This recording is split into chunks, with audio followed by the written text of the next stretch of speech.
Hello, everyone, and welcome to this week's 1883 Speaker Series. My name is Emma Pierkowski, and I serve as the Distance Student and Leadership Program Manager here in the Student Involvement and Parent Programs Office.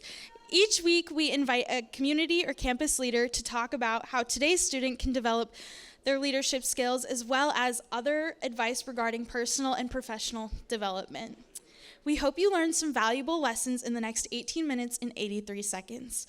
For today's speaker, please join me in welcoming the Dean of the School of Nursing and Professional Disciplines, Dr. Maridee Shogren.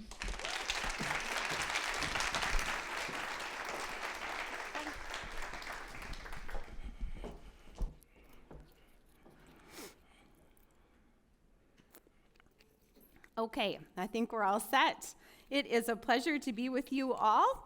As Emma said, my name is Maridee Shogren, and I've had the pleasure of serving as the Dean of the College of Nursing and Professional Disciplines for about 2 years now. So I'm still pretty new into this leadership role, but a lot of the things I'm going to share with you today, I think will fit at no matter what stage you are in your leadership journey.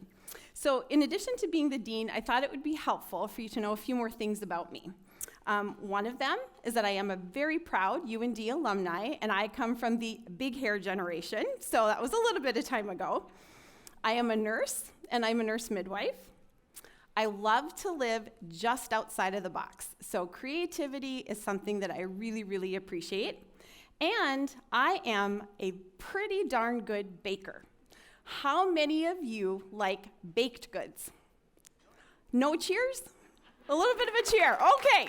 So as you can see, we're probably gonna tie some things together here with some baked goods, okay? So I honestly believe if we took a little bit more time and just sat down with a really good cup of coffee and a slice of homemade apple pie, we could solve many more problems in this world, okay? So there are a couple things about baking, though, that are a little bit different than maybe what you'd expect as to why I like them. Certainly, I like to eat them. But my favorite part of baking is the process. It is something that is my go-to stress reliever. So when I was a brand new nurse and I worked straight nights and I'd get home and I couldn't sleep, I would bake. If I'm worried about my kids, one of which who's here today, I bake. If I am trying something new, I can't get it to flow, I can't get it to work, I bake, and then I feel a little bit better. I am absolutely embarrassed to tell you how much I have baked in the past 2 years in this dean role, but it's been a lot, okay? So I'm sure that you are wondering what this has to do with leadership and how baking fits into an 1883 talk, and I'm gonna try to tie that connection to you today. So about a year ago, I was attending a young professionals luncheon with President Armacost and Dr. Josh Wynn from the School of Medicine and Health Sciences. I thought I was going just to listen to President Armacost talk about leadership. I was feeling pretty comfortable just being in that audience. And right before he went on, he turned to Dr. Wynn and I and said, and by the way, you'll both be called up to give a little presentation on leadership. So in that instance, I didn't panic, but I went to my go-to place and I started baking in my head, okay? And I started thinking, okay, what am I gonna do? How am I gonna tie this together? And that's when this idea of apple pie leadership started to come to me. And so my first attempt at this didn't go so well, but afterwards I had a few students say, you know what, that made good sense to me. So over the past year, I've really thought about it and tried to change some things and put it in perspective. And I think that baking an apple pie is a really nice analogy for somebody who is new to leadership and is trying to build a new team, build a leadership team. So today, it might seem a little bit like lessons in chemistry, and I'm going to combine some baking tips for you as well as some suggestions that you could consider if you were trying to build your leadership team. Okay. Do you see the next slide? I can't tell. Okay, all right, very good. All right, so first thing to remember, a leader is a person, but leadership is a process. It doesn't have a real clean start, it doesn't always have a real clean ending, but it is a process and it evolves over time. So as you start with a new recipe, you really need to read it. You need to understand what you're going to have ready to go. When you start working as a leader and building your leadership team, I encourage you to read some recipes. Now, this might be things like learning about leadership styles. It might be something that talks about team building. There are different theories out there. But as a perfect example, when President Armacost called me up, do you think I could remember one leadership theory that I had studied? Not a one, okay? So what you need to do is just take some time, see what's out there, ask lots of questions, and visit with some experts, okay? Seek their advice, ask them where they like to start. If you're trying a new recipe, you start gathering your ingredients together. You first have to figure out what you have on hand, what you might have to run to the grocery store for, and do you have all the equipment that you need. When you start building your leadership team, think about the same things. Who do you already have in your wheelhouse? Who's on your team to start right now? Who is maybe ready to change a role, work on developing some new leadership skills, or can expand your leadership team? And who do you need to add to this team, or who do you need to recruit? Sometimes we have a lot of power within the people that we already work with. Sometimes we have to seek out some new additions. It's also really important right from the beginning to have the mindset that this may not go perfectly the first time that you start to build your leadership team. So put yourself in the right mindset and think about it as being the process. Okay, when we start with baking an apple pie, we have to have a really good pie crust. My grandma always told me this was the best part of the pie. You have to have the right ratio of butter and flour. Definitely more butter than flour if we want it to be for it to taste its best, okay? But the thing about the pie crust is that it has to support that entire pie.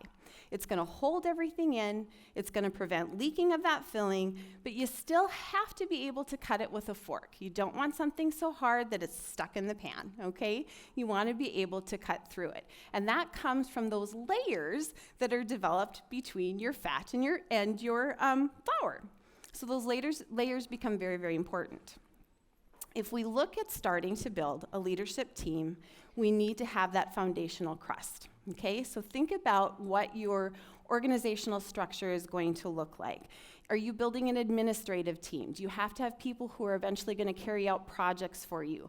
Who do you need as part of this strong foundation? It's important that your leadership foundation is strong, but it's not too rigid. You should have people who can work independently, but they have to fit together. It's really good to have people with different layers of experience and that are open to new ideas and changing the ratios of how you're pulling your foundation together. And finally, it's really, really important that they share your vision. So if you are directing this process and you are pulling people together, we might have differing opinions, but we've got to share that same vision to get this pie started. So next we're going to move on to the filling. Now, for making an apple pie, many people don't realize that the best apple pies actually have a variety of different apples in them. If you choose only one apple for your apple pie, you get a one-note flavor. It might be too mushy, it might be too tart. It's just not going to keep you wanting to eat that pie. But when you mix the variety of apples that are complementary to each other, you start getting a really nice texture, you get a sweet and sour blend, and you get the right amount of structure that's in the center of that pie. It is always important to add just the right amount of sugar to that mix as well. When you start to build your leadership team, you also need to build the core of that team with a lot of variety. You want to be able to appreciate that people come with many differences, but they can actually be very complementary to each other. You don't want that filling or your team to be too sweet. It is okay to include people who will bring forward honest ideas. You can have a good quality discussion. You can have differing opinions. That's perfectly okay when you're building this team. It's also important to recognize that various skills will be brought to the team at different levels of people's careers. Here at UND, we try to offer experiences for people who are in their early careers, their mid-careers, and their late careers. That is equally important to your leadership team. No matter what your level of experience is, you want to bring people around you who have those different kinds of experiences. You want the experts who can bring knowledge to the novices that are on your team. You want the people who've been in as a part of your leadership team for some time because they come with experience, but yet they're still pretty open to ideas. And people who are novice, give them a chance. It is always exciting to work with somebody who's new to their position, and you can see how they're going to grow, what they bring to the table, and they often become your biggest supporters when they're added to that team. If you're working in a facility where you have many different kinds of disciplines working together, it's also important to give representation to all of those different disciplines. You will learn something from each one of those disciplines. If you're working in one setting where everybody comes from the same background, think about the different kinds of experts you have within that same discipline. It's the same type of a theory, they will bring more to the table for you. It is important to choose people who will work together to create that actual shared goal. Now, with apple pie, we're going to take you back to the crust, okay? So this is the top pie crust. You can see lots of pictures on the side. Apple pie often looks very, very different. It's pretty, but it's also quite functional. And the design of your top crust doesn't really matter, but the concept does. If you don't create a top crust for an apple pie that has venting built into it or has places where steam can escape, your entire pie is going to burst in the oven. It is going to be a mess. You're going to spend your whole day cleaning things up, okay? So you want to be able to have a functional top pie crust. If you are a leader who is too rigid and too constrictive, and you build absolutely zero ability to vent and explore into your leadership style, your entire leadership team is going to burst and it's going to fall apart. It is okay to expect conflict in the process of creating a leadership team. It's just part of what has to happen. You do need to model respect and civility. You want people to be able to share those ideas. You want them to be able to express their different opinions. But we have to provide for a process where they can vent appropriately, give and receive that feedback. So if we build in flexibility to our leadership style, the process of building the team, and our actual team, we'll have a much more cohesive team who isn't going to blow apart the minute we have conflict come into the picture.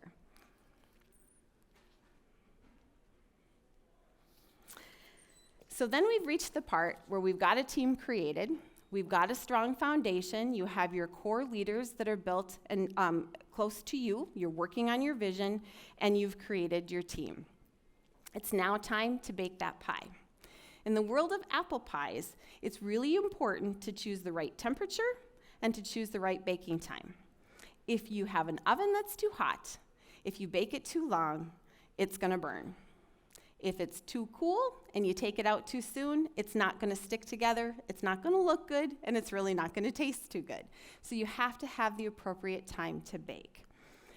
You really need to take some time to trust the leadership process here.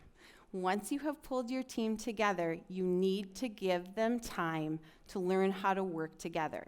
We always want to plan for evaluation of our process, but you have to give it time to work. When you decide the time is right to evaluate your leadership team, remember that it might look pretty bad, but it probably tastes really good. Or maybe it looks perfect and the taste just isn't what you wanted it to be. That is okay. It is your job as that leader to try to determine what didn't work. You don't always have to start your next pie from scratch. If your bottom crust fell apart, maybe you simply need to rebuild your foundation. Look at your core team. Do we have to bring in somebody with a different leadership style that's complementary to yours? Do we have to offer education? What do we need to do to get back to the structure of that foundation? If you look at your filling and it's too sweet, you've probably only attracted people who share everything, who are as similar to you as you can be, and you've left no room for discussion or differing opinions. If it's too tart, you probably haven't added enough sugar and you're not going to be able to carry out your vision. It's okay to try a different apple. Bring in a different person. Which people want to stay on the team, which people aren't a good fit. It's okay to start mixing up that filling. Maybe you simply need to offer more team building exercises to the process so that your team can continue to grow together. If your top crust burst open, just remember you need to address the conflict. Why was it too strict? Why was it too rigid? You need to listen to your team and adjust accordingly. And finally, if you have done that, you've baked your pie, you've evaluated the process, you're really just not so sure if it was for you, I just encourage you to not stop baking, okay? You don't give up after the first try. To be an effective leader, you need to keep the pieces of the process that work. You always need to tweak the things that need just a little bit of change. But you have to remember to celebrate the really good things and the things that were successful in your leadership process, and you need to keep trying. But finally, if you determine that apple pie just isn't your thing, I encourage you to try the apple crisp. And just to bring that point home, if you look behind you, you're all invited to some apple crisp to celebrate the leadership process today. Thank you so much.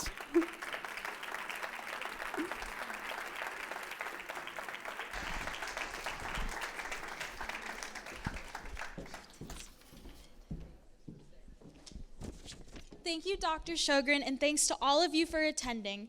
Join us next week when we welcome the Dean of the College of Arts and Sciences, Dr. Bradley Rundquist. Have a great rest of your week.